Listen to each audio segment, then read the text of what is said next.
Behind me, Anhui Wuhu Yangutan Cereals and Oils Foodstuffs Co. Ltd. 300 tons per day of rice bran puffing, leaching, refining complete sets of equipment production line is constructed by Henan Huatai Group, put into operation in November 2024. Now I take you to the workshop to visit the tour. This side is the tank area. This is the refining workshop.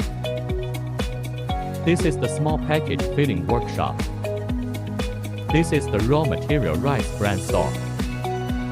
This is the leaching workshop.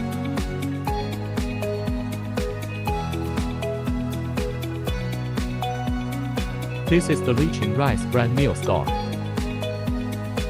This is the puffing workshop. This is also the raw material store. Now the rice bran is stored here. Rice bran is conveyed to the puffing workshop through elevator, and above it is directly to the storage box by conveyor belt. This is the dust removal equipment. This is the rice bran storage box, through the screw conveyor to the elevator. Through the elevator to the cleaning sieve to remove large impurities, and then the elevator to the chaff flesh separating sieve to separate the broken rice, and the next step is to convey into the tempering pot through screw conveyor and elevator. After coming out from the tempering pot, it is sent by elevator to the staging box, which has two outlets and two extruder to produce and puff. This is the residual material bin, excess material through the forklift into the bin. Here is the front end of the production line suddenly, temporary shutdown, produce unprocessed excess rice bran. Expanded rice bran through the dairy scraper into the flatbed dryer to remove excess water in the material. After drying the expanded rice bran through the scraper conveyed to the leaching workshop. The following we go to the leaching workshop. To the leaching workshop first of all to eliminate the static electricity on the body. This is the rotocell extractor. From the puffing workshop over the material, first into the upper storage box, and then into the extruder core. It is through the hexane extraction to extract the material in the oil. The raw material is sent into the extruder core by the upper sealing winch. The material turns to the right in the extruder core. Turns a circle to this position to finish extracting the falling material. The falling material is conveyed to the dissolventizer through the hidden scraper. Leaching out of rice bran and hexane oil mixture by the mixture of oil pump to the evaporator. This is the explosion-proof electrical operating table. The screen on the table shows the process flow diagram. Extractors, dairy scraper, evaporator and deconcentrator, equipment and power unit have corresponding display lights. This is the evaporator. Its role is to leach the material through the high temperature. Steam will be separated from the material in the N-hexane. N-hexane gas cooling into liquid recovery and recycling. After the dissolution of the material through the wind cooling, transported to the mill storage, packaging and storage. This is the mixed oil storage tank of leaching out material. He is sent into the mixed oil tank by the mixed oil pump of leaching out mixed oil, and then after one steaming, two steaming.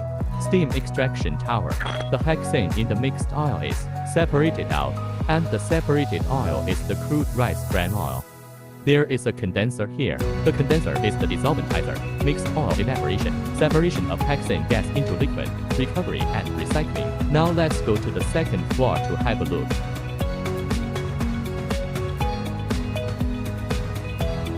This is the mill out scraper. This is dissolventizer. These two are the cyclones. One is the hot air to adjust the moisture, and the other is the cold air to cool down the mill. This is the oil mixing tank. This is the first evaporation. This is the split cylinder. And this is the condenser, which is used to recover the hexane solvent. This is the first long tube evaporator. This is the energy saver. And then this is the free gas condenser.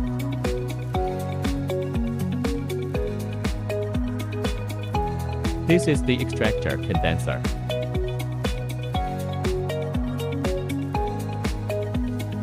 This is the second long tube evaporator.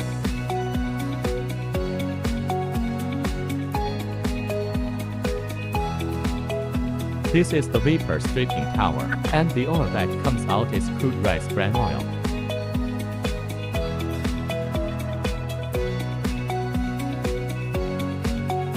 This is the paraffin tail gas recovery system.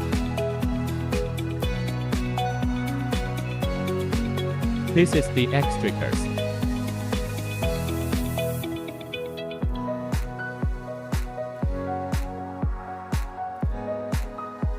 The upper side is the filter, filtering impurities in the mixed oil.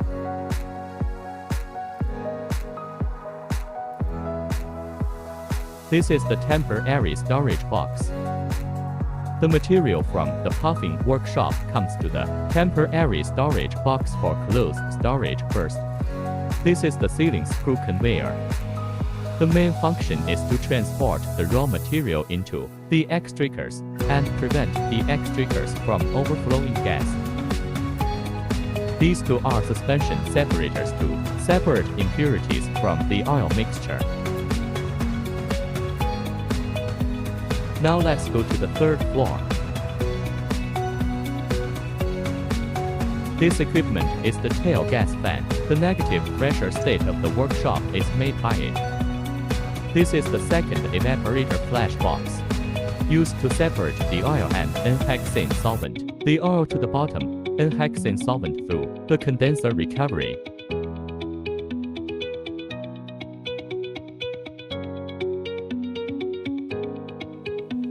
This is the first flash box, which serves the same purpose as the second flash box, turning the hexane solvent into a gas by means of high temperatures, which is then recovered by a condenser, and the crude oil goes to the lower end.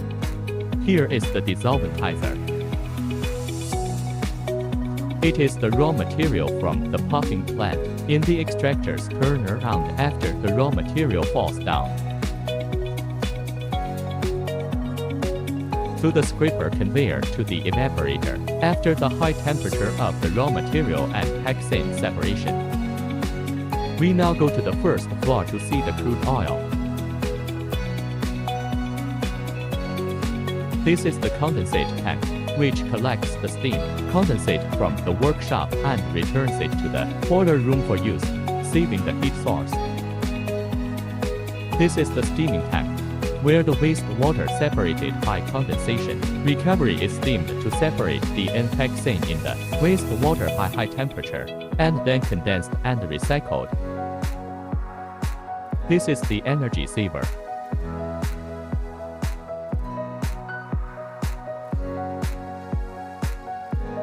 This is the solvent turnover water separation tank. Solvent recovery of water separation and temporary storage of hexane turnover, recycling. This is the vapor extraction tower. The oil that comes out is the rice bran crude oil. The gross oil is sent to refining workshop or gross oil tank for storage by gross oil pump. The following set is the tail gas paraffin recovery system.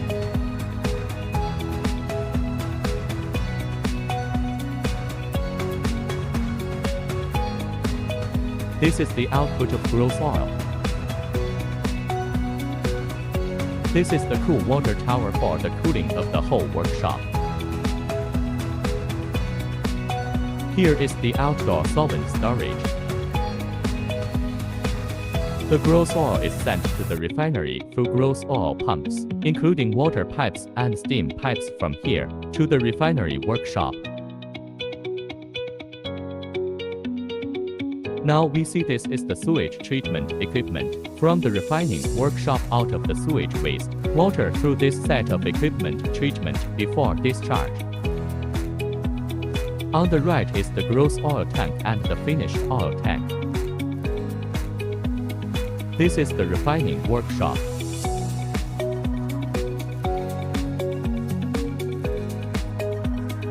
The gross oil from the leaching workshop is directly sent to the refining kettle, which is also called hydration degumming.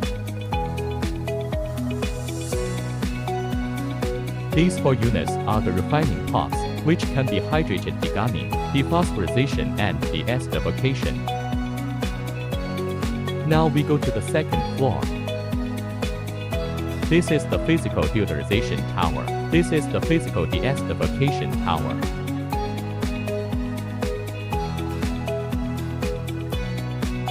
This is the gas separator, which removes the air carried in the oil.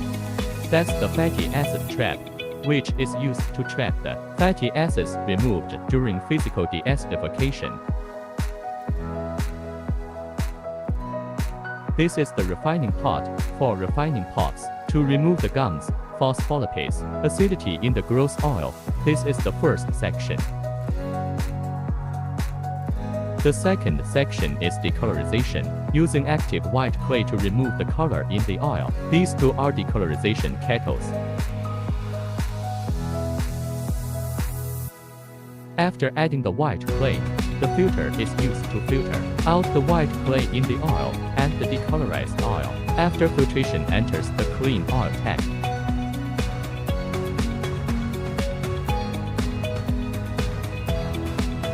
The third section is deacidification and deuterization.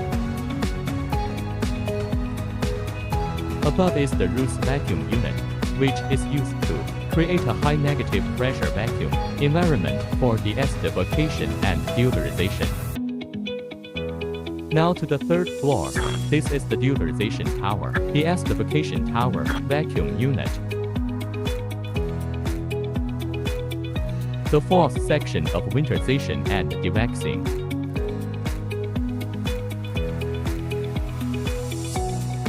The oil from the deuterization tower is transferred to the winterization workshop through heat exchange.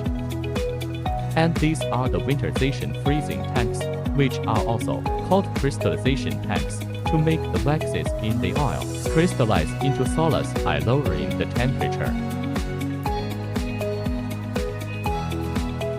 After crystallization, the waxes in the oil are separated from the oil by diaphragm filters. And the oil coming out from the diaphragm filters is food-grade finished oil, which can be directly used for human consumption. These 4 are diaphragm filters. This side is the finished oil tank.